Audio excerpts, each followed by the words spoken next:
Okay जी, तो sir हमने कल तक कितनी टाइप ऑफ बैलेंसेस को वेरीफाई करना सीखा था?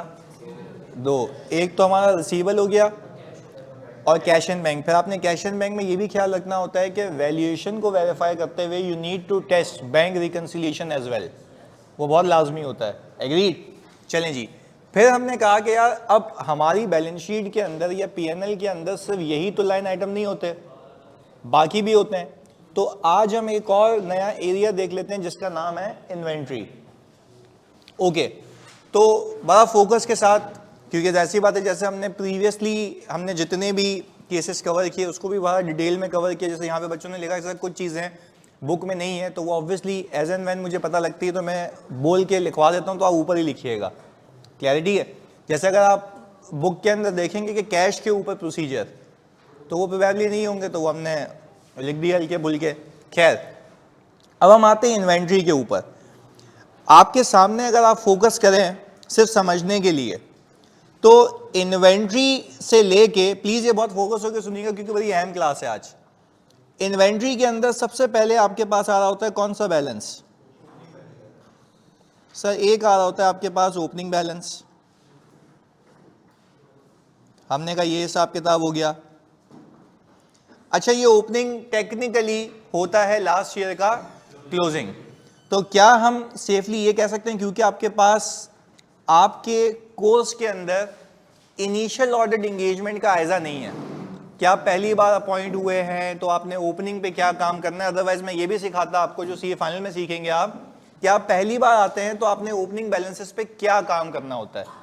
तो हम ये कह रहे हैं कि ऑब्वियसली लास्ट ईयर ये ओपनिंग बैलेंस वेरीफाई हो चुका होगा, क्योंकि लास्ट ईयर चाहे आपने ऑडिट किया हो चाहे किसी और ने। वैसे अगेन बता रहा हूं just for the sake of knowledge कि जब आप लोग किसी न्यू क्लाइंट के ऊपर जाते हैं तो उस न्यू क्लाइंट के ऊपर आपके पास ये भी होता है कि आपने ओपनिंग बैलेंसेस पे भी हल्की फुल्की श्योरिटी लेनी होती है कि ओपनिंग बैलेंसेस सही हैं भी, even though that has been audited by predecessor auditor. आपने फिर भी एश्योरेंस लेनी होती है, रिलायंस लेनी होती है। एग्रीड? पर मैं अगेन रिपीट कर रहा हूं ताकि ये बात आपके दिमाग में नहीं आए कि इनिशियल ऑडिट एंगेजमेंट का जो आयजा है 510 वो आपके कोर्स का अभी तक पार्ट नहीं है। सही जी? अगर वो होता तो हम वो अलग से देखते कि आप जब as a newly appointed auditor जाते हैं तो आप उस केस के अंदर ओपनिंग बैलेंसेस पे रिलायंस किस तरीके से लेते हैं। एग्रीड? तो हम फिर वो हिसाब किताब करते हैं। अच्छा, आगे हमने कहा ये तो ओपनिंग की बात हो गई। फिर आप ड्यूरिंग द ईयर, आप लोग ड्यूरिंग द ईयर कुछ परचेजेस करते हैं, वो ये हिसाब किताब है। और फिर इसमें से लेस करते हैं आपका क्लोजिंग बैलेंस। तो जैसे ही आप क्लोजिंग बैलेंस इसमें से लेस किया करते हैं तो आपके पास आ जाता है एक अमाउंट जिसका नाम होता है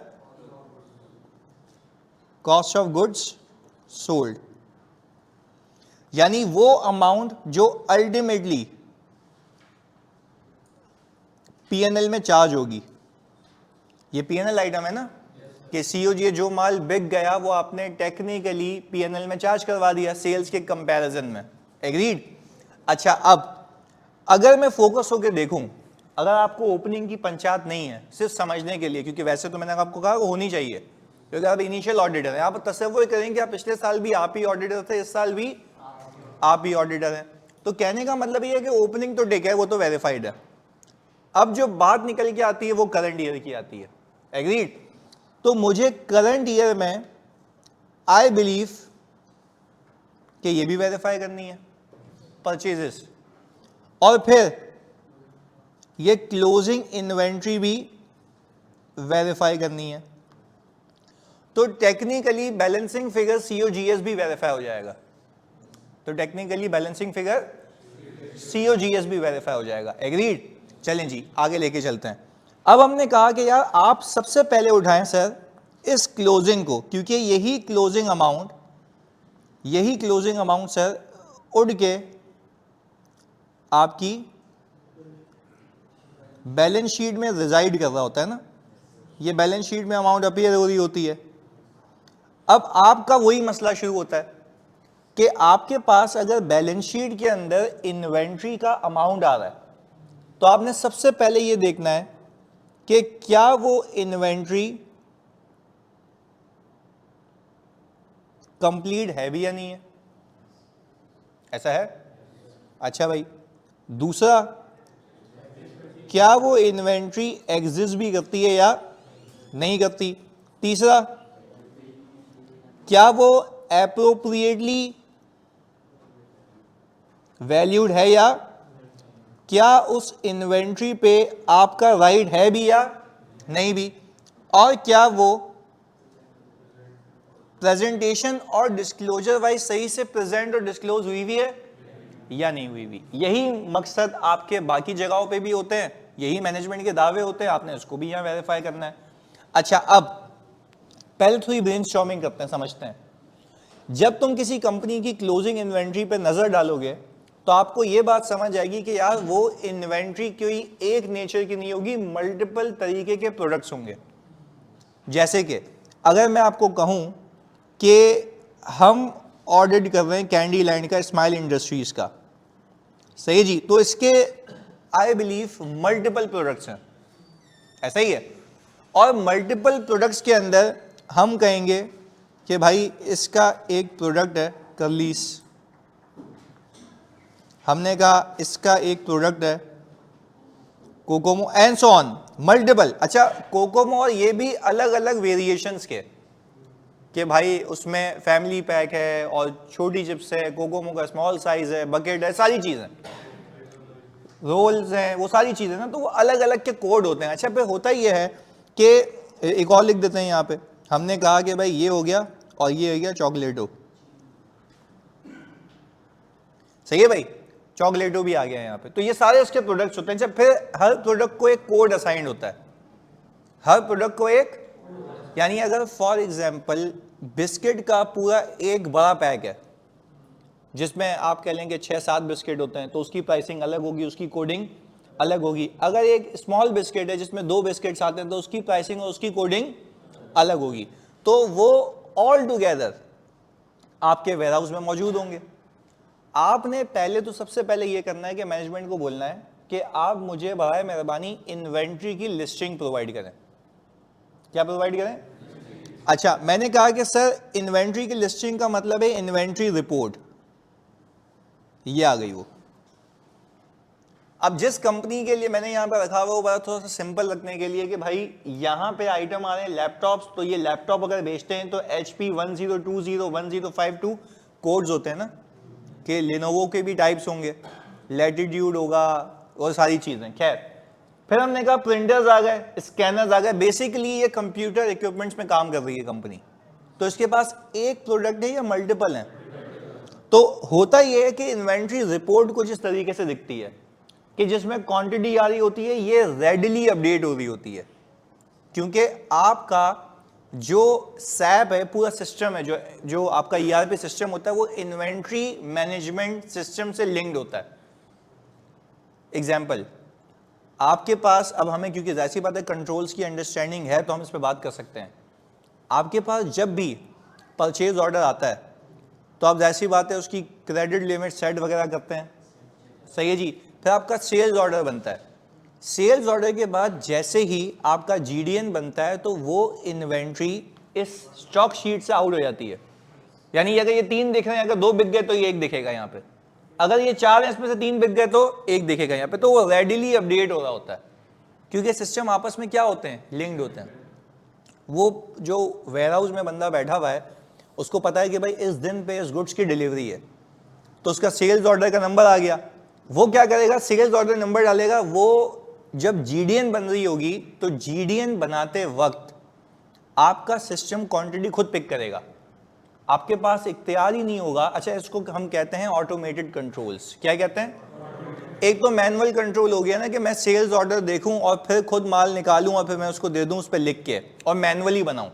फिर उसके ऊपर भी कंट्रोल्स होते हैं, मेकर चेकर के, एक बनाने वाला अलग है, उसको रिव्यू करके साइन करने वाला अलग है। पर जब हाई टेक कंपनीज होती हैं, जैसे तुम कैंडी लैंड की भी बात करो, तो वहां पे जो वहां पे वेयर हाउस मैनेजर बैठा हुआ है, उसको ये बात पता है कि मुझे इस डिस्ट्रीब्यूटर को ये माल पहुंचाना है, तो उस डिस्ट्रीब्यूटर को ये माल पहुंचाने के लिए जब उसका वक्त आ गया कि मुझे वो फराहम करना है, तो ऑल टुगेदर वो सेल्स ऑर्डर नंबर डालेगा, वो जीडीएन प्री नंबर्ड खुद जनरेट होगा और क्वांटिटी उसमें खुद पिक होगी। उसमें हम कहते हैं कि लिमिटेड एक्सेस राइट्स हैं, वहां पे चेंज करने का इख्तियार नहीं है। बात समझ आती है? ओके जी, आगे फोकस के साथ हमने कहा कि भाई सही है, ये तो बात हो गई, वो ऑटोमेटेड कंट्रोल्स लगे हुए उसके अंदर कि वो उसको आगे जाने नहीं देगा, अलग से क्वांटिटी पार्क नहीं करने देगा, तो उसमें लिमिटेड एक्सेस राइट्स हैं, उसको चेंज वो नहीं कर सकता। अच्छा, इस पे बातें नहीं, इसको हम यूं भी कहते हैं कि फॉर एग्जांपल अगर आप जीडीएन प्रिपेयर कर रहे हैं तो आपके पास डेटा वैलिडेशन कंट्रोल्स लगे हुए हैं, क्योंकि जब मैं आईटी सिखाऊंगा तो वहां पे कंट्रोल्स के नाम होंगे, इसको हम क्या कहते हैं? Data validation control, input validation controls. यानी अब मैं तुम्हें सिखाता हूं इनपुट वैलिडेशन क्या होता है, सिर्फ समझने के लिए। इनपुट वैलिडेशन का मतलब होता है कि जैसे ही मैं जीडीएन बनाने की कोशिश करूंगा तो वो जीडीएन के ऊपर मुझे बोलेगा पहले आप डालें सेल्स ऑर्डर नंबर, जो कि सिस्टम में ऑलरेडी फीड हुआ होगा, वो ऑलरेडी सेल्स डिपार्टमेंट ने अप्रूव किया हुआ होगा। वापस sales order number already system में क्या होगा? फिक्स होगा।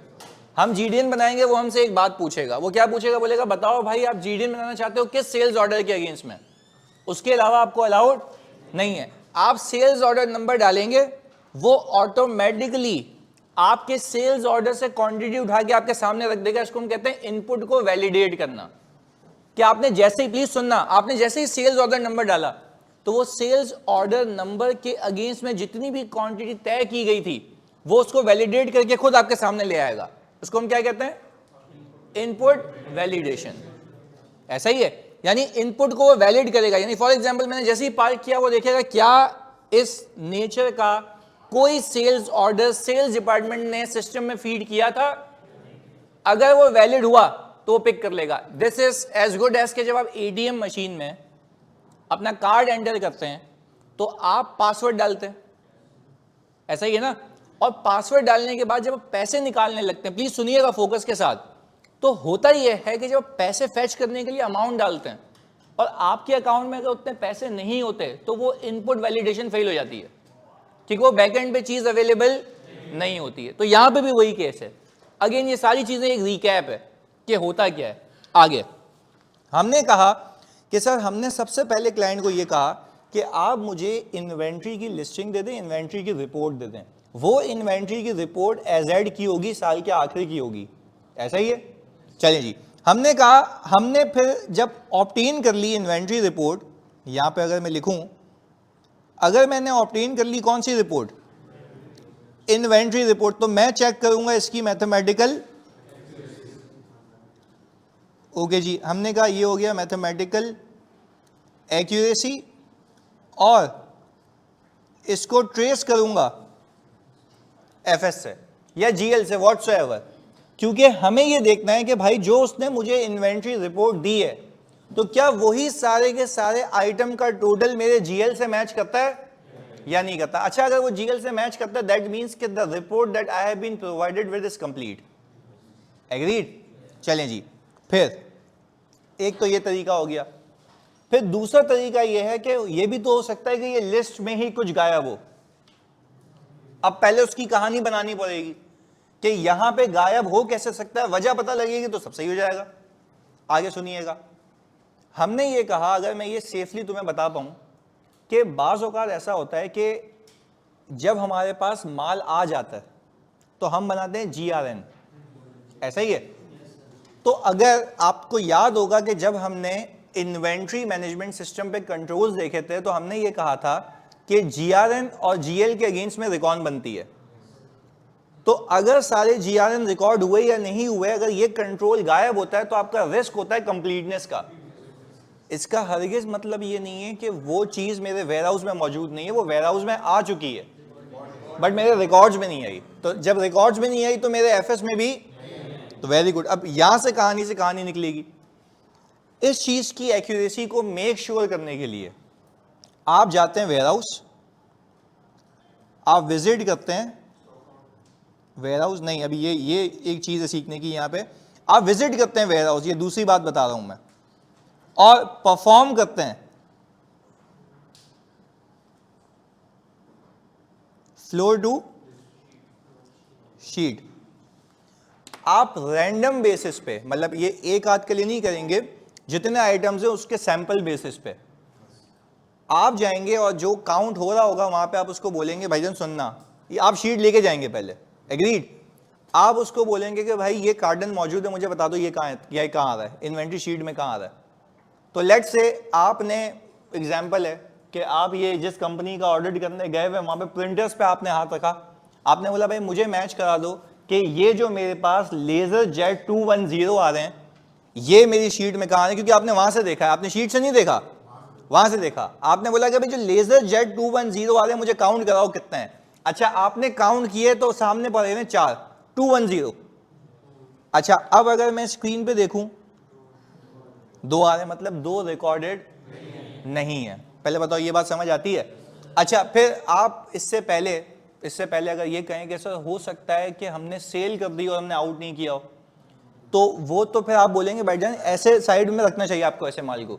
यानी फॉर एग्जांपल बाज़ औक़ात होता क्या है, कस्टमर आता है और कस्टमर बोलता है सही है यार ये मैं ले लिए, इसको साइड में रख दो बाद में उठा लूंगा, तो क्या वो आपकी शीट में होने चाहिए? नहीं, तो वो तो फिर सही नहीं है ना। पर मैं कह रहा हूं कि आपको मिक्स नहीं करके रखना, उसको अलग से आइडेंटिफिकेशन होनी चाहिए उसकी, कि अगर ऐसे गुड्स हैं जो कि आपने होल्ड किए हुए हैं किसकी रिक्वेस्ट पे, तो आपकी वो इन्वेंट्री शीट में नहीं होने चाहिए, वो वाकई में नहीं है, तो फिर that person has to justify. यानी एक मैं तुम्हें बताता हूं कि वो सवाल कैसा बना सकता है, इस बात को समझते हैं फोकस के साथ। उसका दिमाग घूमे किसी ने एग्जामिनर का, वो बोले कि सिर्फ इस स्पेसिफिक एरिया पे प्रोसीजर परफॉर्म कर दो और मैं तुम्हें सिखाता हूं वो स्पेसिफिक एरिया क्या हो सकता है। एग्जामिनर बोलेगा कि आपने फ्लोर टू शीट किया, सही है, क्या किया? अच्छा और ये इंपॉर्टेंट बातें होती हैं ना, ये फिर आपने फिर राइट डाउन करनी होती है बाद में, जब आपको पता लग जाए कि यार कैसे पूछ सकता है। एक तो सीधा सीधा हिसाब किताब है ना, वो अदर वे राउंड जाएगा। सुनना, आपने किया फ्लोर टू शीट, अच्छा वो सिनेरियो बना के देगा कि ऑडिटर या audit team has performed floor to sheet in order to ensure completeness. While performing this type of procedure, it was come to the auditor's attention that certain goods were not appearing in the stock sheet. Please elaborate the course of action. अब आप यहां फंस गए। यानी वो कह रहा है हम तो यार ये करके गए थे कि फ्लोर टू शीट करना है, वो कह रहा है ये हो गया भाई, इसके आगे बता क्या करेगा, तो अब यहां पे फंस जाओगे। अब यहां पे आपको ऑडिट की नॉलेज चाहिए, एक कंपनी की नॉलेज चाहिए कि उसको वेरीफाई कैसे करना है। पहले बताओ कहानी समझ आ रही है कि यानी हम उस चीज के लिए तैयार हो रहे हैं जो उसके आगे की चीज है, और आजकल वो यही हरकतें कर रहा है। वो बोल रहा है भाई ये हो चुका है, इसके आगे बताओ क्या करना है। या तो एक सवाल आएगा कि भाई रिस्क है, इसके रिस्पॉन्सेज बता दो, वो तो चलो आप केटर कर लोगे किसी ना किसी तरीके से, बट अगेन हम कह रहे हैं कि वो डिफरेंस आ गया। अब आपको वो कह रहा है कि बताओ भाई अब अगर काम करोगे तो इसके आगे क्या करोगे। पहले बताओ ये कंप्लीटनेस वाला काम समझ आता है? हम खाली उसकी डेटा की ऑथेंटिसिटी को देख रहे हैं कि क्या जो मुझे शीट मिली है वो कंप्लीट है। मैं उसके भी प्रोसीजर लिखवाता हूं जो मैंने अभी कहा है, अलग से लिखते हैं उसको। पर तीसरी चीज पहले करते हैं। तीसरी चीज ये है, मैं क्लाइंट से इंक्वायरी करूंगा whether there is any inventory kept with third party। क्या ऐसा हो सकता है कि कोई इन्वेंट्री थर्ड पार्टी के पास हो? तो मैं बोलूंगा अगर ऐसा है तो मुझे सिर्फ एक बात बता दो, ये शीट में कहां आ रहा है, ताकि मेरी कंपनी देखो। अच्छा मैं शीट से वहां जा रहा हूं या ऐसे पूछ के वापस आ रहा हूं, यानी आउटसाइड द रिकॉर्ड से रिकॉर्ड में आ रहा हूं। That's why we are saying that we are performing procedure for completeness, कि मैं शीट की एक्यूरेसी को इंश्योर कर रहा हूं। बात समझ आ रही है? तो हमने कहा भाई ऐसा कौन सा आपके पास इन्वेंट्री है जो कि आपने थर्ड पार्टी के पास रखी हुई है, तो अगर है तो आप मुझे बता दें कि वो शीट में कहां आ रही है। ऐसा ही है, पक्की बात है। तो ये हो गए कौन से प्रोसीजर? कंप्लीटनेस के प्रोसीजर। अच्छा, अब जो मैंने बकवास की थी, कहीं बकवास तो नहीं थी, वो काम की बात थी। इधर हमने कहा, अब यहां पे लिखते हैं ना, what if while ensuring completeness। बाजी, मैंने अभी आपसे रिक्वेस्ट की थी एक, कि आप प्लीज बातें नहीं करें। अच्छा, ये लिखना है तो मुझे बोले ना, ये आप इनको नहीं बोले, मुझे बोले प्लीज। इधर ये देखें, अब राइटिंग नहीं समझ आ रही होगी आपको, इतनी अच्छी राइटिंग है मेरी, नहीं अच्छी? हाँ यार, वो कभी कभी गलत लिख देता है और ऐसा लिखता है कि फिर वो एक दो बार हुआ है सीए फाइनल में। नहीं एक्सप्लेन नहीं, वो रिकॉर्ड हो जाता है। तो ये है, तो वो आपके जज्बात नहीं समझता ना, कहने का मतलब ये। तो ये अगर एक्यूरेसी से पिक करे तो क्या ही बात है, तो इसलिए हम ज़रा गुरेज करते हैं इस चीज़ से। अच्छा भाई, खैर, थर्ड पार्टी के पास जाकर वेरीफाई करेंगे क्या? मैंने भाईजान एक मिनट, मैंने अभी एग्जिस्टेंस की बात की है क्या? नहीं। आप जो थर्ड पार्टी के पास जाके चेक करने की बात कर रहे हैं, दैट इज एग्जिस्टेंस। बात समझ आ रही है? दैट इज, यहां पे हम किसकी बात कर रहे हैं? आप पहले पूछ गछ करके ये देख लो ये शीट कंप्लीट है या नहीं है, वहां पे जाके देखना कि मौजूद है या नहीं है, दैट इज एग्जिस्टेंस की वेरिफिकेशन। जी, हमने, अच्छा वेरी गुड, हमने सप्लायर के गुड्स क्यों रखे होंगे?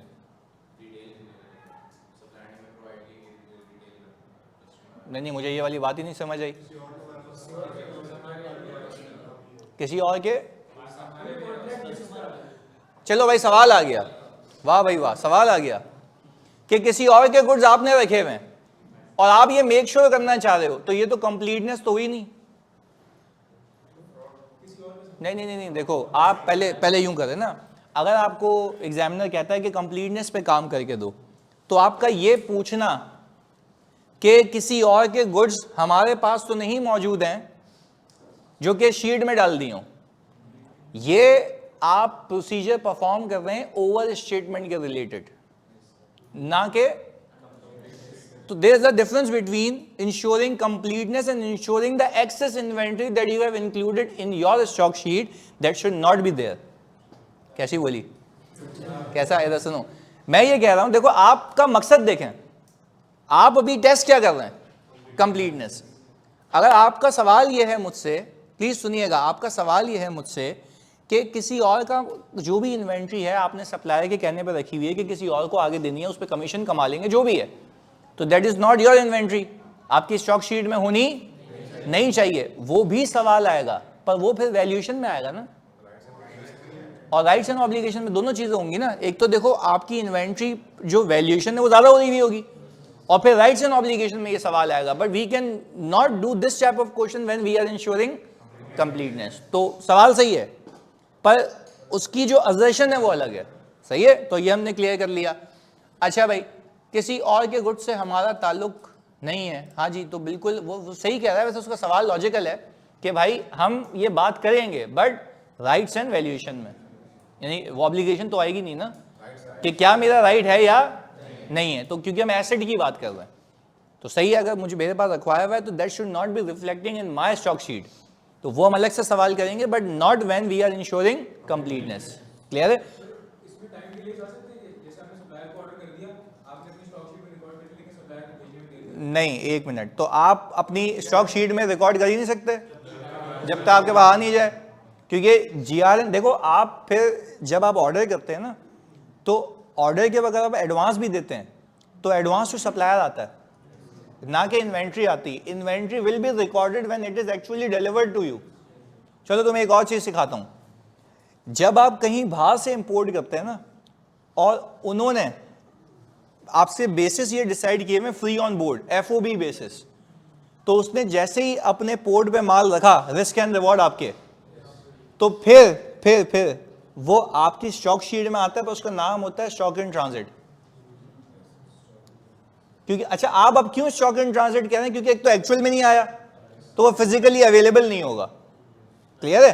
पर वो आपकी स्टॉक शीट में आ रहा होगा, पर सेपरेटली आइडेंटिफाएबल होगा, क्योंकि आप जब काउंट करने जाओगे तो वो आपको वहां पे नहीं दिखेगा। क्लियर है?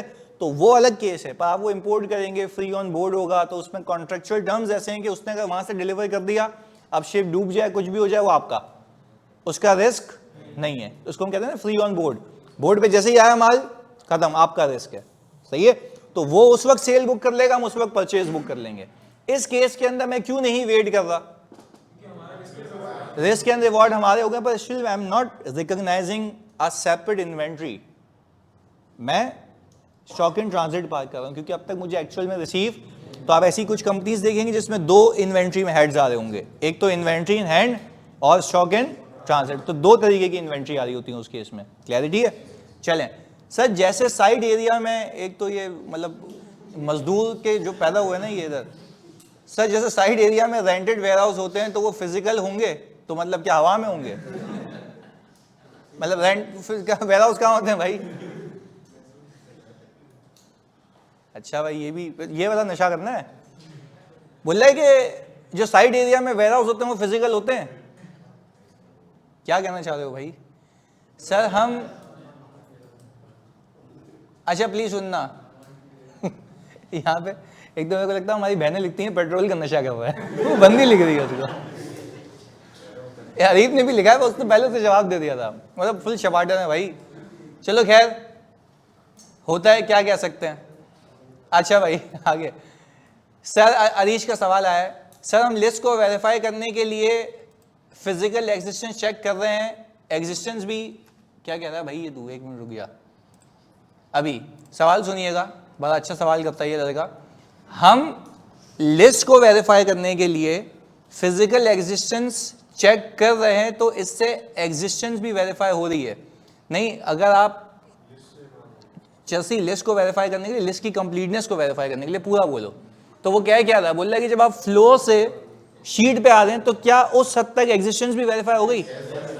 पर वो उस हद तक हुई है, आपका मकसद वो एग्जिस्टेंस वेरीफाई करना, पर एग्जिस्टेंस के लिए आपका सैंपल फिर अलग होगा।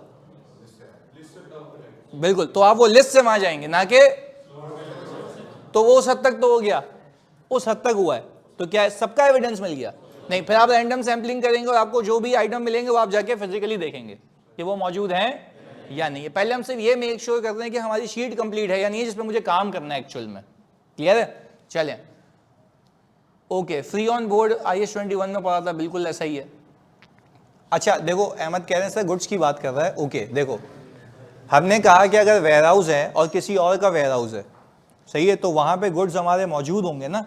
हमने सिर्फ उससे कंफर्मेशन ली है, मैंने कहा मुझे बता दो। अच्छा, बाज़ औक़ात ऐसा होता है कि क्लाइंट भूल जाता है, कि बाज़ औक़ात ये होता है कि भाई कुछ गुड्स होते हैं जो वेयर हाउस में किसी और के मौजूद होते हैं ना, और बहुत वो रेयर ऐसे सर्कमस्टेंसेस में रखवा रहा होता है, तो बोलता है भाई हाँ यार वो भी तो है, मैंने आपको शीट में नहीं दिया, जबकि वो ऑब्वियसली FS में आ रहे होते हैं, तो आपकी शीट में रिफ्लेक्ट। तो आप बोलते हो कि आप डिफरेंस निकालने से पहले इंक्वायरी कर लो ना, कि कहीं कोई ऐसी इन्वेंट्री तो नहीं है जो किसी और के वेयर हाउस में हो, स्टॉक शीट में आपने इंक्लूड करके, हो सकता है कि आपने उसको अलग से हिसाब किताब किया हुआ, तो वो अलग से बता दो, बस ये प्रोसीजर है। अहमद क्लियर है यानी? अच्छा भाई, अब सर इन्वेंट्री में अकील जाफरी कह रहे हैं कि सर इन्वेंट्री में ऐसा नहीं हो सकता कि कंपनी ने एक्सपायर्ड इन्वेंट्री भी शामिल कर ली हो। भाईजान जरा सुने, एक्सपायर्ड इन्वेंट्री इन्वेंट्री नहीं होती, तो क्या शीट में नहीं होनी चाहिए? पर हमें ये पंचायत कब होगी? वैल्यूएशन में। वैल्यूएशन में अभी हम किसकी बात कर रहे हैं भाई? जैसा भी माल है, सड़े हुए चिप्स हैं, कोकोमो जल के राख हो गए, इन्वेंट्री में होने चाहिए। अब वो सही वैल्यू हुए हुए हैं या नहीं हुए हुए, वो कब की बात है? वैल्यूएशन में। अभी हम बात क्या कर रहे हैं? पहले सबको एक जगह तो ले आओ, फिर वेरीफाई करेंगे कि क्या वो माल सही है भी या नहीं भी। चलिए जी, बात क्लियर है? अच्छा, वो कह रहे हैं सर आप रिकॉर्डिंग से बहुत चेंज हो गए हैं, लेवल ही अलग हो गया है। भाई क्या चाह रहा है इधर? तो मैं रिकॉर्डिंग कब देता हूं? नहीं, तो भाई ये तुम पिछली अटेम्प्ट वाली देख रहे हो, मैं तो लाइव ही चल रहा हूं। ये क्या बात हुई भाई? ये कैसे शौक है इधर? हाँ जानी, सबको बताते हैं ना। अच्छा सवाल कर रहा है, हमने इन्वेंट्री बाहर से मंगवाई। हाँ जी भाई, फॉर सम रीजन कस्टम वालों ने उसको, मतलब ख्वाहिश है इसके सवाल का जवाब भी देंगे भाई। देखिए, दो बातें हुई हैं अब तक, एक तो बाहर से माल मंगवाया और कस्टम वालों ने रोक लिया। अच्छा पे वो डिलीवरी स्टेटस क्या था कि फ्री ऑन बोर्ड है, क्या है फ्री ऑन बोर्ड, क्या कह रहा है? नहीं तो आप देखो, आपका जो ऑडिट होता है ना, फिर वो अकाउंटिंग ड्रिवन होता है ना, आप जवाब भी तो उसके हिसाब से ही दूंगा ना कि यार कि भाई आप ये तो डिसाइड करें कि कॉन्ट्रेक्चुअल टर्म्स क्या थे। चलो ये अब ये फैल गया कि दोनों सूत्रों में बता दें। इधर चले, पहला केस फ्री ऑन बोर्ड है, सही है, इन्वेंट्री इन ट्रांजिट तो आपने रिकॉर्ड किया हुआ होगा। अब कस्टम ने माल रोक लिया, अब दो पॉसिबिलिटीज बनाते हैं ना यहां से, हम इतनी लंबी क्यों करें, या तो कस्टम पैसे मांग रहा है, या तो आप उसको वापस रिलीज करेंगे पैसे देके, या तो वो रिलीज, अच्छा रिलीज नहीं होगा तो पूरा पूरा राइट ऑफ, लॉस हो गया ना। कब सोचेंगे? वैल्यूएशन में। एनआरवी तो जीरो हो गई ना बेटा, जब्त हो गया, नहीं मिल सकते, एग्रीड। चलें दूसरा केस सुने, व्हाट इफ के हमने उसको पैसे खिला के वापस ले, इन्वेंट्री की कॉस्ट डबल हो जाएगी, तो पर यूनिट कॉस्ट आपकी ज्यादा हो जाएगी ना। पर यूनिट ज्यादा कैसे हो जाएगी? पैसे दिए आपने, तो आपने जो भी पैसे दिए वो कैपिटलाइज होंगे, आपने दे के रिलीज कराया, तो आप जो बेचेंगे उसमें मार्जिन आपका कम आ जाएगा, अगर आप रिकवर नहीं कर पाते सामने से, एग्रीड। दूसरा केस, हमने, उसने मुझे कहा था सामने वाले बंदे ने, भाई घर तक पहुंचा के जाऊंगा, हाँ सही है ना, तो रिस्क किसका है? मेरी किताबों में तो पंचायत ही नहीं है। तो जैसे आप कॉन्ट्रेक्चुअल टर्म्स को देखेंगे वैसे आंसर होता है, सही है। तो दोनों बातें क्लियर हो गई। और कोई केस लाना चाहते हो भाई? हाँ तो वेरीफाई करता है ना, अगर स्टॉक इन ट्रेड है तो मैंने कहा ना वो अलग लाइन आइटम आ रहा होगा, तो उस स्टॉक इन ट्रेड का मैं एग्रीमेंट ले लूंगा और मैं ये देखूंगा कॉरेस्पॉन्डेंस के साथ कि भाई उसने किस दिन पे उस माल को ट्रांसफर किया। तो जब जैसे ही वो फ्री ऑन बोर्ड करता है ना, तो बिल ऑफ लीडिंग बनता है, तो वो आपके बैंक को इंटीमेशन आ जाती है कि भाई ये माल वहां से निकल चुका है। और फिर इस हमारे वाले बैंक को इंस्ट्रक्शन होती है कि जैसे ही वो बिल ऑफ लीडिंग जमा करा, पैसे रिलीज कर देना। तो वो तो बैंक का मैकेनिज्म होता है ना, इसको हम कहते हैं एलसी खुलवाना, लेटर ऑफ क्रेडिट, सही है। अब यहां पे नहीं खुल जाने के लेटर ऑफ क्रेडिट कैसे खुलता है, सही है। अब वो इतना बता दिया वो काफी है, सही है। चलें एसी बंद कर दें, ये वाले मामला पहले हल कर लेते हैं, 1 मिनट। चलो भाई, सही है भाई, हमने स्लो कर लिया। अब आप तक हवा नहीं आएगी, बिल्कुल यूं स्लो आएगी और यहीं से हो जाएगी यूं, सही है। तो आप तक नहीं आएगी इंशाल्लाह। इधर अच्छा भाई पहले बताओ, बात क्लियर है भाई जी? भाई एक और सवाल आ गया मार्केट में, चलें। किसका? तुम्हारा?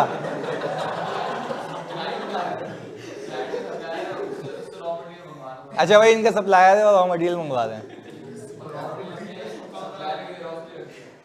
अच्छा भाई बात सुने, एक और सवाल आया है, बड़ी ख्वाहिश पे सवाल आया, प्लीज सुनिएगा फोकस के साथ भाई। एक और सवाल आया, क्योंकि देखो ये सवालात आपके दिमाग में आ सकते हैं, गंदे सवालात तो आप नहीं लाइएगा। ये हो गया, इन्होंने कहा कि इनका सप्लायर है जो रॉ मटेरियल सप्लाई करता है, और हमने जो रॉ मटेरियल मंगवा के रख लिया। तो वो तो हमने क्वेश्चन पूछा था ना उससे, नहीं। अब मुझे एक बात बताओ, हमने उससे नहीं पूछा था कि आपके पास कोई ऐसी इन्वेंट्री तो नहीं है जो आपकी हो चुकी है, बट यानी कोई ऐसी चीज जो है आपकी किसी और के पास पड़ी हुई है? हाँ अबे तो हमारी कंप्लीटनेस ऐसे वेरीफाई हो रही है ना कि तुमने जब उससे कॉन्ट्रैक्ट किया होगा तो उसको क्या जबानी कलामी कहा होगा, या उसने तुमने उसको पीओ बना के दिया होगा, सर परचेज ऑर्डर बना के दिया होगा, उसने तुम्हें क्या भेजा होगा? Sales order. तो क्या वो सेल्स ऑर्डर से मैं देख सकता हूं? तो वो हो गया ना वेरीफाई।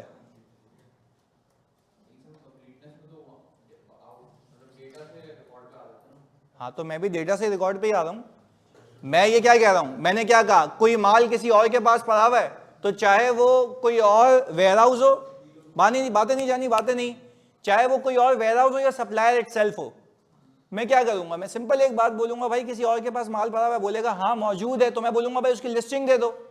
वो जब देगा तो मैं उसको ऐड करूंगा। अब जब वैल्यूएशन पे आऊंगा तो उसको सैंपल पे वेरीफाई करूंगा कि क्या वो है भी। तो मैं मतलब एग्जिस्टेंस भी तो देखने जाऊंगा ना।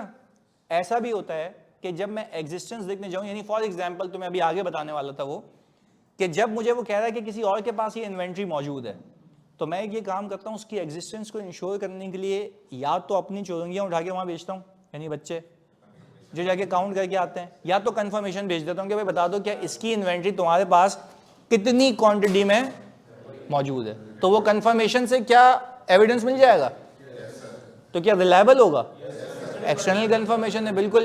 तो अगर खुद जाके काउंट कर रहे हो तो लेस रिलायबल होगा, क्योंकि आंखों पर पट्टी तो नहीं बांधी जाएगी ना वहां पे, जैसे वेयर हाउस में कोई आंखें बंद कर दी और वापस निकले तो आंखें खुली हुई थी, सही है। खैर, तो कहने का मतलब यह है, बात समझ आ गई या भेजें वेयर हाउस, समझ आ गई? हाँ हो गया ना, बस सही है, यानी आंखों पे पट्टी जब बंदी तो समझ आया कि कंप्लीट है। इधर चलें, खैर ओके, पहले बताओ यहां तक क्लैरिटी है भाई? चलें ओके, अब हम एक न्यू चीज सीखने लगे थे, क्योंकि जैसी बात है if there is no value addition तो उसका कोई मकसद नहीं है। हमने ये कहा कि भाई what if while ensuring completeness differences identify हो जाए, ऐसा ही है भाई। अच्छा भाई, डिफरेंसेस हो गए आइडेंटिफाई बिटवीन, हाँ भाई, बिटवीन फ्लोर एंड शीट। अच्छा, अब जरा प्लीज ये फोकस होकर सुनिएगा, सर जो सप्लायर के पास भी हैं गुड्स तो इसके लिए जीआरएन नहीं बनेगा? भाईजान आप बताएंगे क्यों? रिसीव ही नहीं हुए ना, तो आपके गोडाउन में जब आएंगे तो ही जीआरएन बनेगा, अदरवाइज वो पॉसिबल नहीं है। वरना आप बोलेंगे सही है भाई काउंट करा दो, जीआरएन बोलोगे है ही नहीं, सप्लायर के पास बोलूंगा चस्सी पे बनाया क्यों था, उसका मतलब क्या होता है, गुड रिसीव्ड नोट।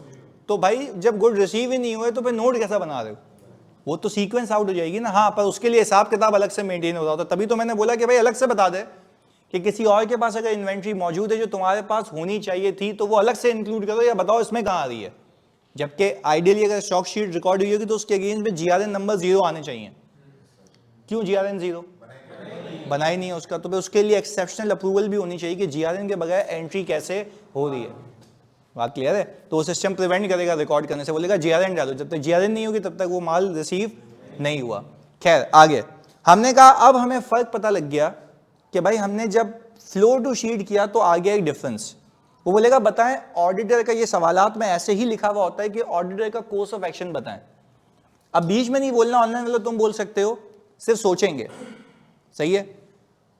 तुम बताओ कि हाँ क्या प्रोसीजर कर सकते हैं स्टेप बाय स्टेप, मतलब उसको वायलेट करके आगे नहीं जाना। पहला स्टेप क्या होगा? क्वेश्चन ये है कि आपने फ्लो से शीट किया, फ्लोर पे काउंट किया और आपने बोला भाई ये दिखा दो ये इन्वेंट्री कहाँ आ रही है शीट में।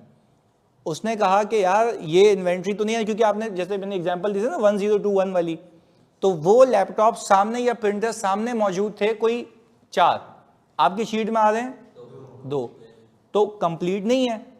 तो हम ये बोलेंगे कि ऑडिटर का कोर्स ऑफ एक्शन क्या होगा इसके आगे इस चीज को वैलिडेट करने के लिए कि वाकई में ये इन्वेंट्री स्टॉक शीट में होनी चाहिए भी थी।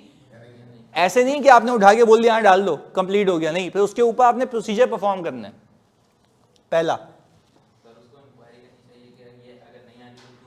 वेरी गुड, पहला बिल्कुल सही कि you need to inquire management that why this item is not appearing in the stock sheet. लिखो जल्दी से, हम यहां पे लिखेंगे we need to inquire, we need to inquire why these items are not appearing in inventory sheet। ऐसे भाई हमने सबसे पहले इंक्वायर करना है कि ये आइटम इन्वेंट्री शीट में क्यों नहीं आ रहे। भाई सबसे पहले तो वही बताएगा ना मुझे कि क्यों नहीं आ रहे। अच्छा, अब ऑडिट करने का तरीका होता है, जो पॉसिबल वजूहात होती है ना उसी को तो ऑडिट करना है, जो पॉसिबल वजूहात होती हैं उसी को तो ऑडिट करना है। सवाल यह है कि सामने से वो बोले कि ये हमारी इन्वेंट्री है ही नहीं। अब दो केसेस बनाते हैं, दो cases. Response 1, it does not pertains to the entity, it does not pertains to the entity. सही है जी। तो आप मुझे एक बात बताएं, फिर आपका अगला स्टेप ये होगा, तो आप उसको रिक्वेस्ट करेंगे कि तो प्लीज इसको आप सेपरेट रखें, अपनी इन्वेंट्री में मिक्स ना करें, पहला। दूसरा, फिर हम ये बोलेंगे कि आप मुझे सपोर्टिंग डॉक्यूमेंट्स दिखाएं, नहीं एक्सटर्नल कंफर्मेशन नहीं, रॉन्ग, आप सपोर्टिंग डॉक्यूमेंट्स दिखाएं कि किस बेस के ऊपर आप ये कह रहे हैं कि ये आपकी इन्वेंट्री नहीं है। तो आइदर वो बोलेगा कि भाई इसलिए क्योंकि कोई स्पेसिफिकली मेरे पास रखवा के गया था, तो मैं बोलूंगा उससे कॉरेस्पॉन्डेंस दिखा दो, या तो वो बोलेगा कि हमने सेल कर दी थी, उसने मुझे कहा है कि अपने पास रखो, तो फिर अगेन उसका सेल्स ऑर्डर, परचेज ऑर्डर, वो सब वेरीफाई करूंगा। बात समझ आती है? तो एग्जामिनर इस हद तक जा सकता है, वो बोलेगा भाई बताओ, अब देखो यहां पे दिमाग खुलना है ना आपको कि काम क्या करना है इसके ऊपर, कि अब आगे इसको वैलिडेट करना है। बात समझ आती है? चलिए जी, जो यानी अब अगर मैं इसके आगे ये लिखूं समझने के लिए जी, सेल्स नहीं, सेल्स रिटर्न अगर वो कह रहा है कि वापस इन्वेंट्री आ गई तो फिर वो वाला रिस्पॉन्स ऐसा हो गया ना कि मेरी इन्वेंट्री शीट में होना चाहिए, तो फिर आप सेल्स रिटर्न के डॉक्यूमेंट्स वेरीफाई कर लेंगे और रिक्वेस्ट करेंगे कि इसको बराए मेहरबानी इन्वेंट्री शीट में वापस डालें, तो आपकी COGS क्या हो जाएगी, क्योंकि क्लोजिंग बढ़ेगा COGS कम हो जाएगी। तो जैसा उसका रिस्पॉन्स है वैसा आपका ऑडिट प्रोसीजर है। क्लियर है? तो चलें अब हम ये लिखते हैं, यहां पे ऐड कर देते हैं अगला, कि हमने पहला कहा इफ मैनेजमेंट सेज, हाँ भाई क्या कह रही है मैनेजमेंट, पहला केस क्या था, these goods pertains to some other entity, then we need to verify the supporting documents.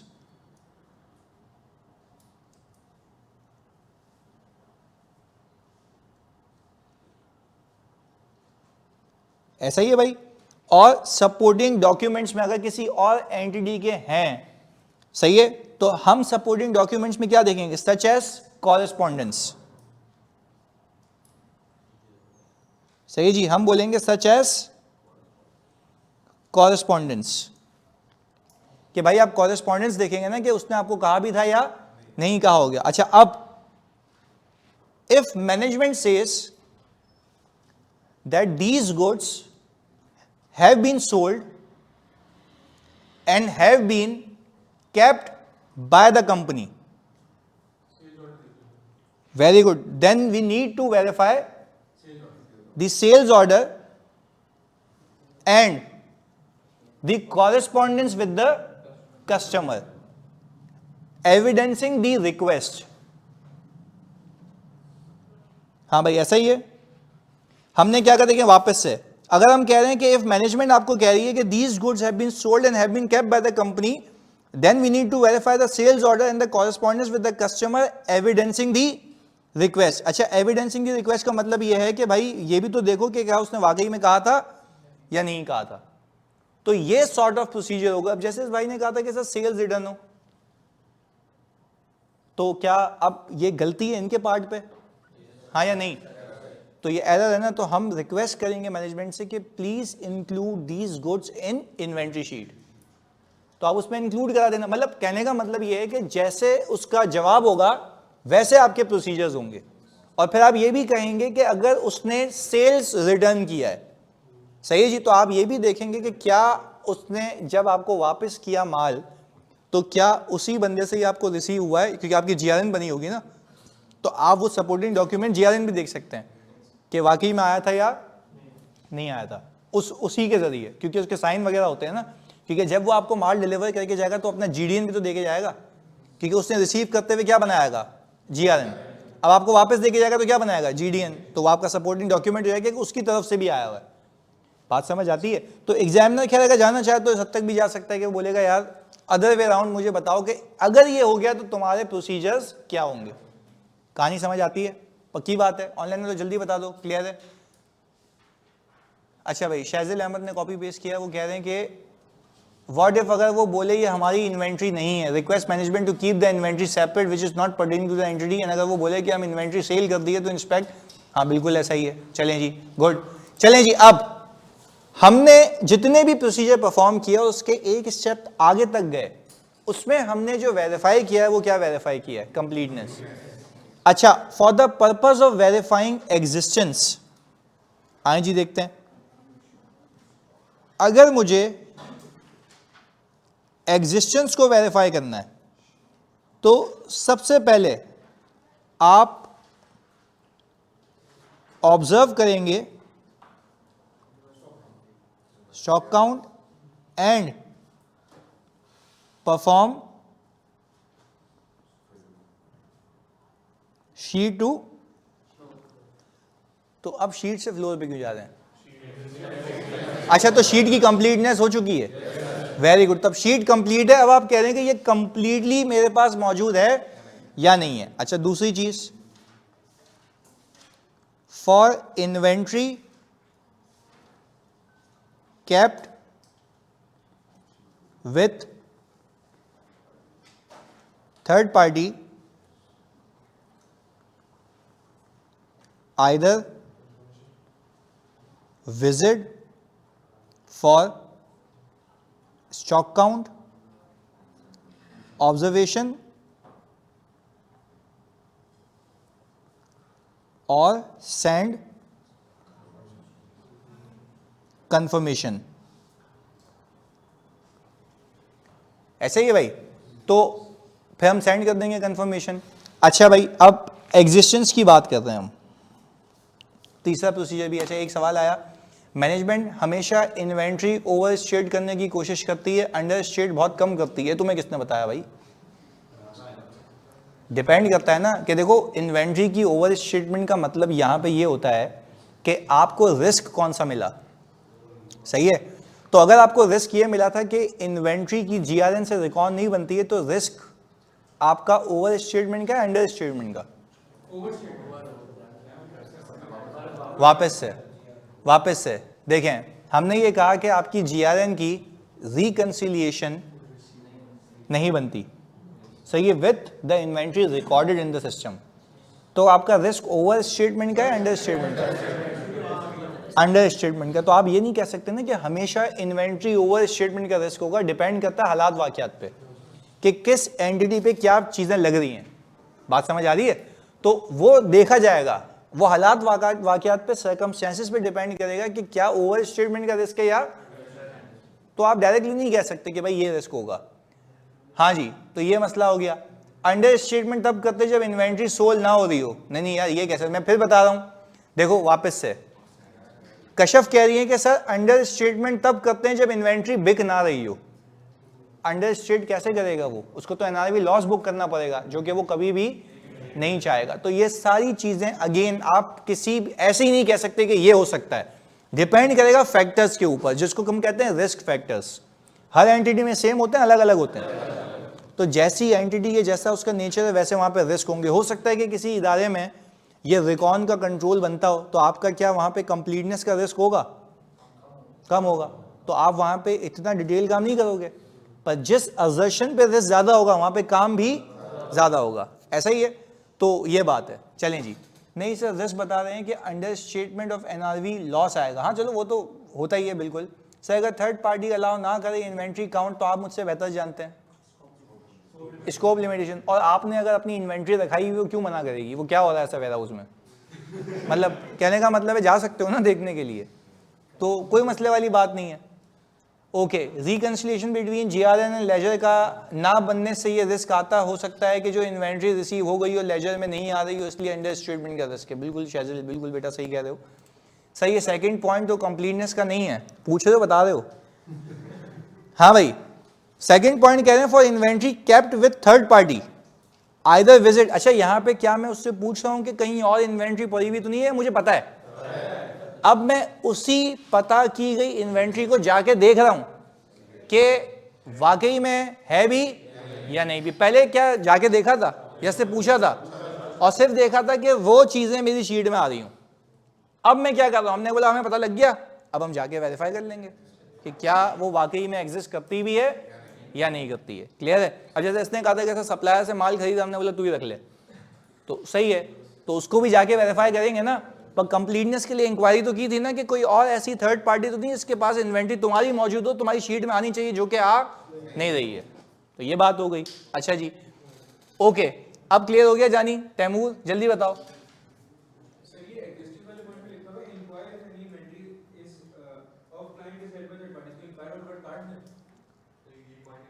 नहीं, वापस से बोलो। बुक में एग्जिस्टेंस वाले में पॉइंट में लिखा हुआ है inquire if any inventory of client is held by third party. ये ऊपर आ गया ना, ये ऊपर आ गया, ये ऊपर चला गया, वो हमने इसलिए तो ऊपर लिख दिया ना कि ये, तो हम जाके वेरीफाई करेंगे उसी चीज को तो एग्जिस्टेंस वेरीफाई हो जाएगी। सही है, चलें अब हमने कहा कि भाई तीसरी चीज पे आते हैं।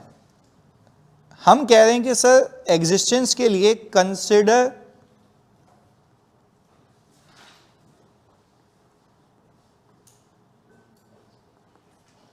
Involving expert. अच्छा, आप सुनिएगा, बात सुनिएगा, समझिएगा। देखो, एक तो आप एग्जिस्टेंस के लिए भी एक्सपर्ट को लगा सकते हो, वैल्यूएशन के लिए भी लगा सकते हो। हम अभी बात कर लेते हैं एग्जिस्टेंस की। तो शेल का ऑडिट हमारे पास है, ईवाई के पास।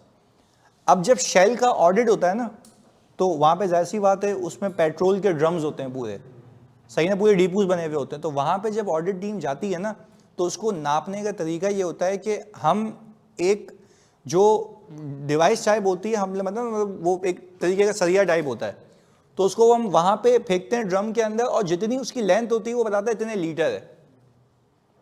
अच्छा, अब अगर मैं किसी बच्चे को बोलूँ और मैं उसको बोलूँ जा डूब के देख क्या कितना पानी है या कितना पेट्रोल है, तो वो तो नहीं करेगा ना, क्योंकि वो एक्सपर्ट नहीं है। पता है, तुम दोस्त के साथ गए, उसने तुम्हें फेंक दिया, बोला जा देख क्या कितना है। तो खैर, कहने का मतलब ये है, जा पूछिया इधर, तो कहने का मतलब यह है, कहने का आपको बात से बात मिलानी है। कहने का मतलब यह है कि if you are considering to use any sort of expert, फिर वही कहानी आ जाएगी, उसकी कॉम्पिटेंस, कैपेबिलिटी, ऑब्जेक्टिविटी, वो सारी चीजें, उसकी फील्ड की हल्की फुल्की अंडरस्टैंडिंग। क्योंकि आपको अगर दिख रहा है कि भाई इतने लीटर पेट्रोल उसके अंदर है, वो बोल रहा नहीं इतने लीटर, तो वो तो अंधे तो नहीं होना, एटलीस्ट आइडिया होना चाहिए। तो basic understanding of the field होना लाजमी है। तो कहने का मतलब यह है कि आप जो है एक्सपर्ट को लगा सकते हो for the purpose of measuring existence as well, पर वो ऑब्वियसली कुछ केसेस में होता है, जैसे मैंने आपको बता दिया शेल के लिए, क्योंकि ऐसी बात है जब आप उसकी एग्जिस्टेंस को वेरीफाई करने जाओगे तो पेट्रोल काउंट होगा ना, और वो काउंट लीटर्स में होगा, वो ड्रम्स में होगा, तो आपको नहीं पता कि आप किस तरीके से गेज करेंगे। तो वो आपको बताता है कि अगर ये ड्रम के अंदर इतनी डेप्थ है, तो ये पूरा देखो, एक तो लीटर, यूं बात समझना कि वो ये नहीं बता रहा होता है ड्रम है ना पूरा। अब ड्रम की जितनी डेप्थ होती है ना, वो उस डेप्थ के हिसाब से बताता है कि इतनी डेप्थ में इस साइज में इतना लीटर हो सकता है। अब ऐसे तो नहीं कंधे पे गैलन डाल के जा रहे हो, बोल लो बता भाई ये जो 1 लीटर की बोतल है, वो तो नहीं है ना, वो तो हिसाब किताब ही अलग है। तो कहने का मतलब है वो एक्सपर्ट आपको बता, ताकि आपको कोई बेवकूफ ना बना पाए, क्योंकि जाहिर सी बात है आपको उस फील्ड की इतनी नॉलेज नहीं है, या तो हो ही पैदाइशी मैकेनिक, या पेट्रोल का काम ही किया हुआ है, टैंकर उठा के पहुंचाते हो तो आपको आइडिया होगा, अदरवाइज आपको आइडिया नहीं होगा। तो मैंने क्या बोला, एग्जिस्टेंस भी, और भाई एग्जिस्टेंस पे क्यों लगा रहा हूं, क्योंकि जब उसने जैसे ही वो मेजरमेंट टूल उसमें एंटर किया, तो उसको वो एग्जिस्टेंस बता रहा है कि क्या इतना वाकई में पेट्रोल मौजूद है या नहीं है। तो वो एग्जिस्टेंस भी बता रहा है, वैल्यूएशन भी बता रहा है, पर सिर्फ क्वांटिटी वाली। अभी वो प्राइस से मल्टीप्लाई होना बाकी है, वो वैल्यूएशन होगा। तो हम अभी किसको वेरीफाई कर रहे हैं, क्वांटिटी। तो क्वांटिटी के लिए आप एग्जिस्टेंस देख रहे हो ना, चाहे वो कोई लिक्विड फॉर्म में एसिड है आपके पास, या फिर वो नॉर्मल फॉर्म में मौजूद है, तो आप जब जाके देख रहे हैं तो वो एग्जिस्टेंस ही तो वेरीफाई हो रही है। तो इसलिए मैंने कहा दोनों चीजों के लिए वैल्यू हो सकता है। क्लियर है, चलें जी, ओके। अब हाँ, तो उसके लिए भी तो आप ये करते हैं ना कि आप मेजरमेंट के लिए लेके जाते हैं ना एक्सपर्ट को, बिल्कुल। तो आप वो नहीं कर सकते, लॉजिकल सी बात है कि आपको बोलेगा पाइप में गैस जा रही है, तू सुई मार के देख ले कितनी बाहर आ रही है, सही है, तो वो नहीं हो सकता। अच्छा, गैस के रिजर्व्स होते हैं, गैस के, जैसे अगर पाकिस्तान पेट्रोलियम का ऑडिट करेंगे ना, तो वो बड़े जॉइंट वेंचर्स में दूसरे लोगों के साथ मिलकर ना एक्सप्लोरेशन करते हैं, फिर वहां से जो रिजर्व निकलते हैं, you don't know and you don't have any idea कि वहां पे रिजर्व्स कितने मौजूद हैं। तो इसके लिए होती है सिस्मिक स्टडीज, वो तुम्हारे ऊपर से जाएगी, सही है। सिस्मिक स्टडीज ये होती है, मशीनरी यूज होती है स्पेसिफिकली गेज करने के लिए कि यहाँ पे रिजर्व्स कितने मौजूद हैं। तो अगेन फिर you need to use the expert. बात समझ आती है, तुम्हारी एग्जाम्पल बड़ी बेहतरीन थी कि वहां पे भी ये यूज होता है। क्लियर है, चलें। हमने कहा कि भाई देन ये भी प्रोसीजर बन जाएगा दोस्त को फेंकने के अंदर, चलो ये भी सही है। चलें जी, सर एक्सपर्ट तभी आएगा जब स्पेशलाइज नेचर इन्वेंट्री हो, जैसे पेट्रोल का ड्रम। बोल रहा भाई एक्सपर्ट तभी आएगा जब ऐसी चीज हो जो आप खुद से, पर देखो सीधी सी बात है, शजल यही कह रहा है ना कि भाई आप किसी और को तब बुलाएंगे जब आपसे ना हो। सीधी सी बात है। तो मैं भी तो यही कह रहा हूं। ओके, आईएस स्टडीज की, अबे आईएस नहीं भंगी, सिस्मिक स्टडीज। मैं एक तो गरीबों के सामने ये वाली बातें करना ना फजूल है, मतलब इस नहीं, सिस्मिक स्टडीज, वो उसको ये करना है सर कोई ऐसी चीज जो एक्सपर्ट से भी ना हो। हम जानते हैं एक्सपर्ट्स को, उससे सब होता है, चलें खैर, मतलब उसके भी जान को खतरा हो सकता है। तो भाई ऐसी कंपनी कौन सी जो ऐसी चीजें कर रही है? मतलब वो बोल रही है कि सर ऐसी कोई चीज जो एक्सपर्ट भी ना करे, तो कंपनी ने कैसे की? कोई एग्जांपल बनाओ ना। सही है जी, ओके जी। हमने कहा फिर अमरीन उसके जवाब दे रही है, फिर वो एक्सपर्ट नहीं होगा। अच्छा, ये अपनी आपस में इनकी तफरीह देखी है? बंद कर ले यार। इधर कशफ कह रही है कि सर कोई ऐसी चीज जो एक्सपर्ट से भी ना हो, तो अमरीन उसको खुद जवाब है, भाई इसको मना कर दे यार, क्लास में है। चलो, वो कशफ कह रही है radio active material that causes death. तो एक मिनट मैं तुम्हें बताता हूं, how does radio active material has been stored. सही है, वो ऐसे कह रही है कि ऐसा मटीरियल जिसको खोलूंगा तो इंसान मर जाएगा। तो यानी उन्होंने अगर स्टोर किया हुआ ऐसा मटीरियल डेंजरस है, जैसे भाई तेजाब है, तो अगर किसी ने वो रखा हुआ है तो वो उसको भी मेजर करने का कोई ना कोई तो मेजर होगा ना। कब ऐसा तो नहीं है कि अम्मी ने बोला कि भाई बाथरूम में तेजाब डालना है, जाके बोतल ले आ, तो तुम हाथ में डाल के चेक कर रहे हो सही है नहीं है, तो वो तो नहीं है ना। तो कहने का मतलब ये है, फोकस के साथ कहने का मतलब ये है कि भाई there should be some measures by you which measure that. अब ऐसा तो नहीं है तेजाब वाला बोल रहा है तुम्हें, तुम भाई तेजाब तो डलता है ना, तो आप अम्मी ने बोला चल तेजाब की थैली लेके आ, तो तुम कंधे पे डाल के ला रहे हो घुमाते हुए सब पे, तो ऐसा तो नहीं है भाई। उसको भी सेफ्टी मेजर में रखा जाता है ना, वो कैसे तुम्हें तोल के देता है? मेजरमेंट टूल से। तो अब अगर ऐसा कोई रेडियो एक्टिव जो इन्होंने कहा मटीरियल है कि जो आपको डेंजर पहुंचाएगा, तो उसके लिए जैसे क्लाइंट ने उसको मेजर किया हुआ है वैसे ही हम भी मेजर करेंगे। तभी तो मैं कहता हूं उसकी फील्ड की थोड़ी सी अंडरस्टैंडिंग लेंगे। और चलो तुम्हारी सारी बातें मान लें, अगर आपको आज ही पता है कि आपसे वो ऑडिट नहीं हो पाएगा, तो एक्सेप्ट ही नहीं करोगे। नहीं आई बात समझ? वो तो पहले ही मना किया था ना कि अगर आपकी औकात में नहीं है तो आप ऑडिट नहीं करना। फिर आप बोलेंगे सर उसको कौन ऑडिट करेगा? भाई तुम्हारे बाप का क्या जा रहा है? नहीं, तुम नहीं कर सकते मतलब नहीं हो सकता। जो कर सकता है वो एक्सपर्ट ढूंढ के लाएगा, पैदा करेगा, जो भी होगा, लगेगा टाइम। सही है, खैर चलें जी। अब ओके, चलें जी। अब हमने कहा कि भाई चलें आगे आते हैं। कंसिडर इन्वॉल्विंग एक्सपर्ट तक बात समझ आती है? पक्की बात है। चलें जी, ओके डन। ऑनलाइन वालों यहां तक मसला क्लियर है? जल्दी बताओ। Okay, very good, done. चलें आगे। अब हमने कहा, अच्छा एक बच्चे ने यहां पे लिखा है कि सिस्मिक, मैंने गूगल पे सर्च किया तो वो कह रहा है relating to earthquakes and other vibrations on the earth. तो हाँ सही कह रहा है। ये जो स्टडीज होती है ना, ये आपको यही तो बता रही होती हैं, पर तुम जो उस स्टडी को देख रहे हो वो अर्थक्वेक मेजर करने के लिए, और उसके साथ साथ एक और यूज है उसका, रिजर्व्स मेजर करने के लिए।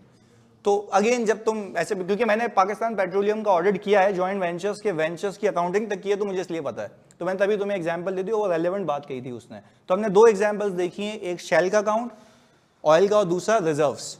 क्योंकि जाहिर सी बात आप खुद से वो परफॉर्म, तो क्या एक्सपर्ट को पैसे देने होंगे? अच्छा लो, एक बात से बात मिलाते हैं। अगर एक्सपर्ट को पैसे देने होंगे और आपकी इतनी ज्यादा फीस वो ले जाए, और क्लाइंट आपको कह रहा है कि मैं फीस कम दूंगा, क्या यू विल एक्सेप्ट ऑडिट? क्योंकि आप सही तरीके से ऑडिट नहीं करेंगे, तो वो फिर वो कोड ऑफ एथिक्स वाले मामला। यानी आप देखें हर जगह से कवर्ड है, आप हर जगह से कवर्ड है। यानी while you are accepting the engagement, तो आप अपने बजटिंग में एक्सपर्ट की कॉस्ट भी डालेंगे, और एक्सपर्ट की कॉस्ट को इनकॉर्पोरेट करने के बाद बिलिंग करेंगे। अब the client agrees, well and good, नहीं एग्री करता तो आप एक्सेप्ट नहीं करेंगे। फिर वही वाली सारी कहानी कि रेगुलेटर आ जाए आपको बोले वो फीस सेट करे, तो वो भी नाजायज नहीं करेगा, वो देख के सेट करेगा कि ये फीस इनकी बनती है। तो वो सारी चीज हमने सीखी हुई है। सही है, खैर आगे हमने कहा सर एग्जिस्टेंस पे यहां तक बात हो गई। अब हम कह रहे हैं कि जो इन्वेंट्री मेरी स्टॉक शीट्स में और लेजर में मौजूद है, अब बहुत ईजी है, इसके आगे बहुत ईजी है। अब हमने कहा हम वेरीफाई करेंगे सर वैल्यूएशन।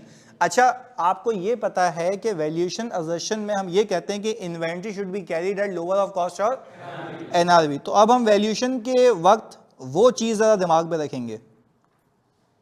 कि हमें यहां पे देखना है कि वो लोअर ऑफ कॉस्ट और एनआरवी के प्रिंसिपल पे उतरते हुए दिखती है या नहीं दिखती। अब आगे सुनिएगा फोकस के साथ। मैंने कहा यार सबसे पहले अगर मुझे वैल्यूएशन देखनी है, बहुत फोकस होकर सिखा रहा हूं एक चीज, आपने जब इन्वेंट्री काउंट किया, पहले वैल्यूएशन की बात करते हैं, इन्वेंट्री काउंट किया तो आपको वहां पे, मैं सिर्फ इसकी समरी बना रहा हूं, आपको वहां पे स्टॉक शीट मिली थी और वो स्टॉक शीट मिली थी 31, लेट से ईयर एंड है आपका 2024। वो स्टॉक शीट के ऊपर जिसने काउंट किया है वो साइन करेगा और वेयर हाउस का बंदा साइन करेगा। 2 साइन हो गए। आप ये शीट बंद करेंगे और ले आएंगे अपने पास वाइल ऑर्डर्ड। आप क्लाइंट को बोलेंगे जरा एक्सेल में इन्वेंट्री रिपोर्ट देना 31 दिसंबर की। आप काउंट करके आ गए हो ना, ओके। आपने जैसे ही उससे इन्वेंट्री रिपोर्ट ली, आपने उस इन्वेंट्री रिपोर्ट को मल्टीप्लाई किया प्राइस से और आपने रीकैलकुलेट की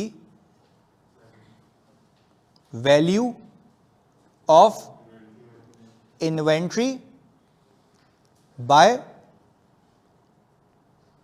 मल्टीप्लाइंग क्वांटिटी विथ प्राइस। अभी आप देखें आपको कैसे मैं पूरी वेरिफिकेशन सिखाता हूं। मुझे लगता है ये वेरीफाइड है। कैसे आपको तो ये कंप्लीट है, कैसे पता? वेरी गुड, वो भी हो चुका। तो आपको कोई चैलेंज नहीं कर सकता है, आपने कंप्लीटनेस पे काम नहीं किया, एग्जिस्टेंस पे काम नहीं किया, सब हो चुका है। क्वांटिटी मेरे ख्याल से डन हो चुकी है, ये डन हो चुका है। अब आते हैं प्राइस पे, ऐसा ही है। अच्छा, फिर मैं कहूंगा सेलेक्ट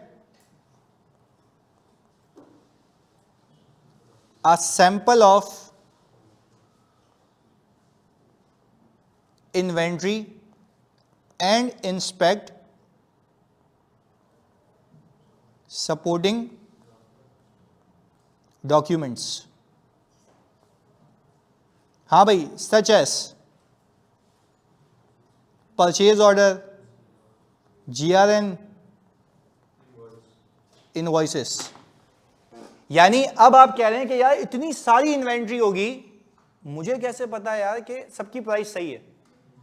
तो सैंपल में आपको ये तो पता है ना, प्लीज सुनना, सैंपल में आपको ये तो पता है ना, each and every item had equal chance of selection. हाँ, स्पेसिफिक सिलेक्शन भी कर सकते हैं। अगर आपको प्राइसिंग में रिस्क है कि आपको लगता है कि ये लोग प्राइसिंग गलत करते हैं, तो आप सैंपल ज्यादा कर लेंगे। अगेन सुनिएगा, क्वांटिटी लॉक हो चुकी है, आपने सैंपल पे इन्वेंट्री उठाई और आपने प्राइसिंग को वेरीफाई किया। तो क्या इन्वेंट्री आइटम में, जैसे यहां पे था, इन्वेंट्री में प्राइस पर यूनिट जितनी भी आ रही होगी, तो क्या आपके परचेज ऑर्डर में, सामने वाले के सेल्स ऑर्डर में और जीआरएन से इनवॉइस में वेरीफाई हो जाएगी?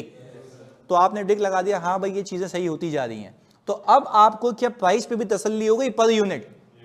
तो अब आपकी क्वांटिटी लॉक हो गई, प्राइस लॉक हो गई, दोनों को मल्टीप्लाई करके ऑलरेडी आंसर निकाल चुके हैं। तो अब बच्चे पता है क्या लिखते हैं एग्जाम में? We will recalculate the value of inventory. भाई रीकैलकुलेट करने से पहले आप ये भी ध्यान में रखें कि आपको वो पैरामीटर्स वेरीफाई करने हैं।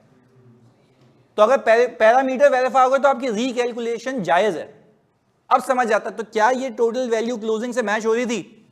प्राइस वेरीफाई हो चुकी है, क्वांटिटी पे काम कर चुके हैं, अब आपकी इन्वेंट्री की वैल्यू लॉक हो चुकी है आपके एफएस में।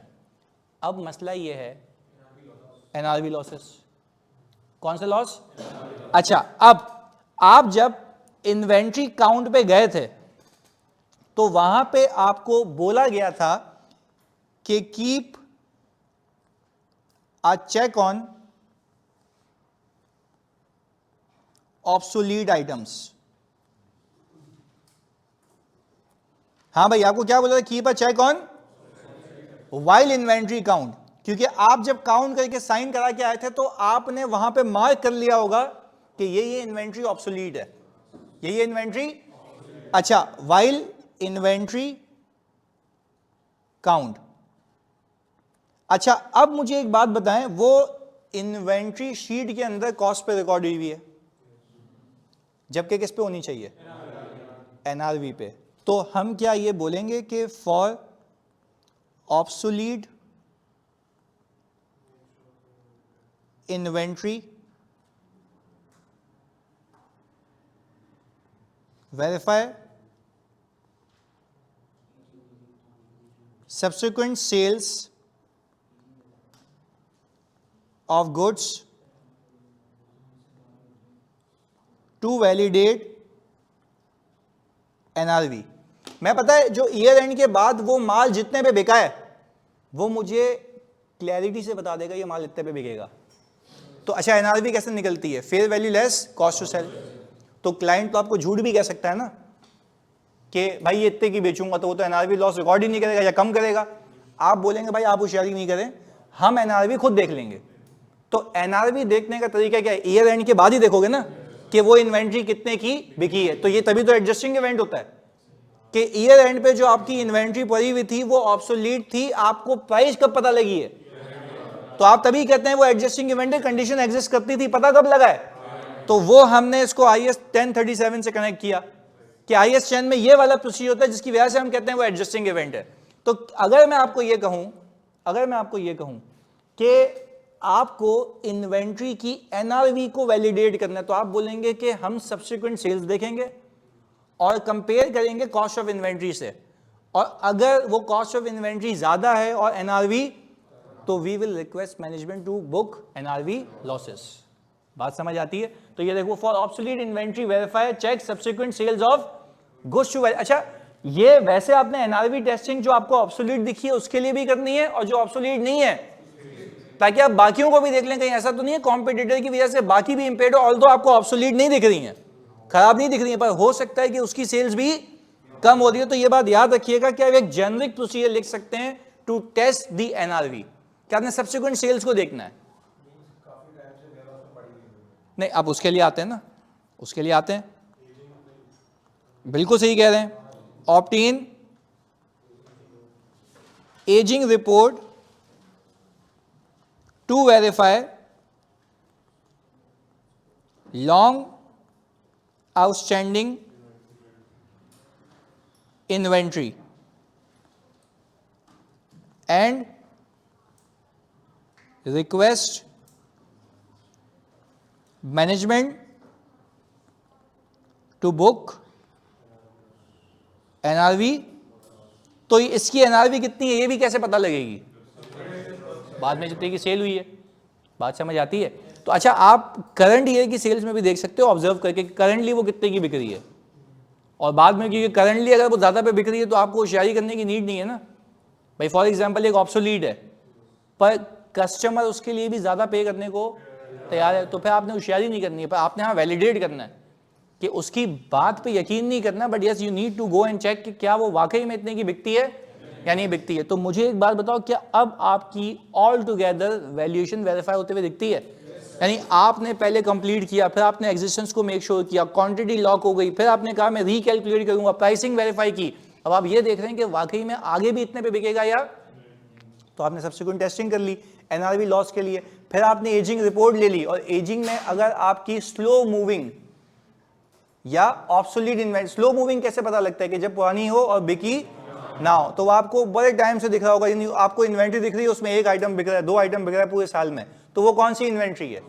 Slow moving. तो slow moving items always stand to NRV losses, क्योंकि वो यूजुअली बिकते नहीं है, तो वो अपेरेंटली दिख रहा है ना। तो मैं ये नहीं कह रहा कि वाकई एनआरवी लॉस होगा, but you need to validate and check, क्योंकि आपका रिस्क बिल्कुल सही है।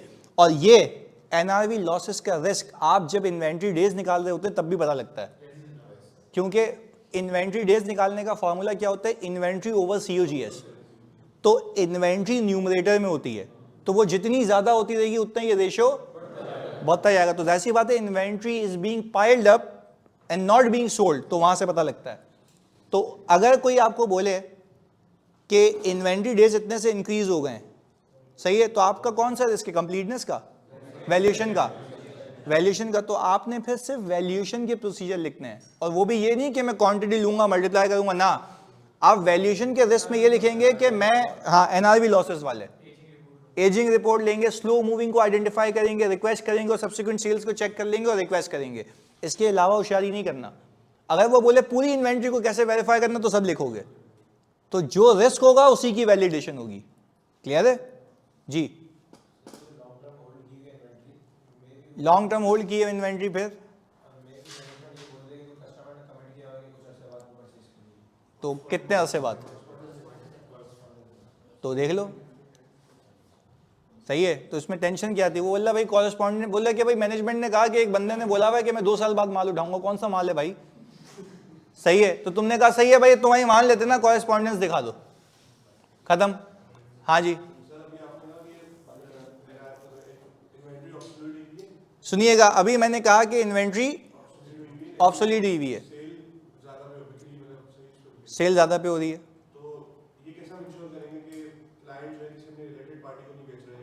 तो मैं तो एक मिनट भाई, सवाल क्या है कि हम कैसे इंश्योर करेंगे कि रिलेटेड पार्टी को तो नहीं बेच रहा? तो फिर आप रिलेटेड पार्टी वाले प्रोसीजर देखेंगे ना कि transaction outside the normal course of business है या नहीं है। आप देखेंगे यही गुड्स किसी और को कितने पे बेचे जाते हैं, तो वो हो गया ना, वो तभी कराया ना पहले, ताकि यहाँ पे ये तफरी नहीं हो मुझसे। इधर चलें, 1 मिनट रुकिएगा भाई, यहाँ पे 2-3 फजूल सवाल आए, 1 मिनट।